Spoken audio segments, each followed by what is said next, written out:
words of Sri Aurobindo.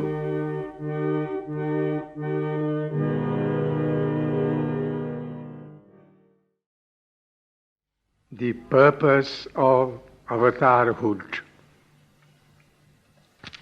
If the divine were not in essence omnipotent, he could not be omnipotent anywhere, whether in the supramental or anywhere else. Because he chooses to limit or determine his action by conditions, it does not make him less omnipotent.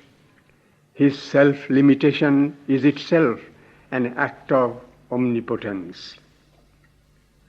Why should the divine be tied down to succeed in all his operations? What if failure suits him better and serves better the ultimate purpose? What rigid, primitive notions are these about the divine?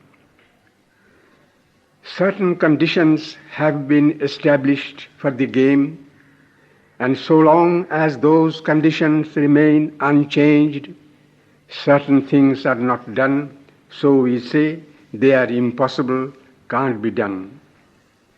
If the conditions are changed, then the same things are done, or at least become licit, allowable, legal, according to the so-called laws of nature, and then we say they can be done.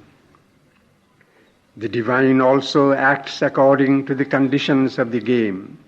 He may change them, but he has to change them first, not proceed while maintaining the conditions to act by a series of miracles.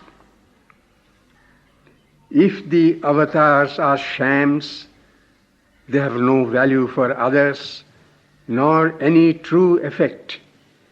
Avatarhood becomes perfectly irrational and unreal and meaningless. The divine does not need to suffer or struggle for himself. If he takes on these things, it is in order to bear the world burden and help the world and men. And if the sufferings and struggles are to be of any help, they must be real. A sham or falsehood cannot help. They must be as real as the struggles and sufferings of men themselves. The divine bears them and at the same time shows the way out of them. Otherwise, his assumption of human nature has no meaning and no utility and no value. What is the use of admitting avatarhood if you take all the meaning out of it? I repeat, the divine, when he takes on the burden of terrestrial nature, takes it fully, sincerely, and without conjuring tricks or pretense. If he has something behind him which emerges always out of the coverings, it is the same thing in essence, even if greater in degree, that is behind others, and it is to awaken that he is there. This psychic being does the same for all who are intended for this spiritual way. Men need not be extraordinary beings to follow it. That is the mistake you are making, to harp on greatness as if only the great can be spiritual. Then, as to the avatar and the symbols, there is, it seems to me, a cardinal error in the modern insistence on the biographical and historical, that is to say, the external factuality of the avatar, the incidents of his outward life. What matters is the spiritual reality, the power, the influence that come with him or that he brought down by his action and his existence.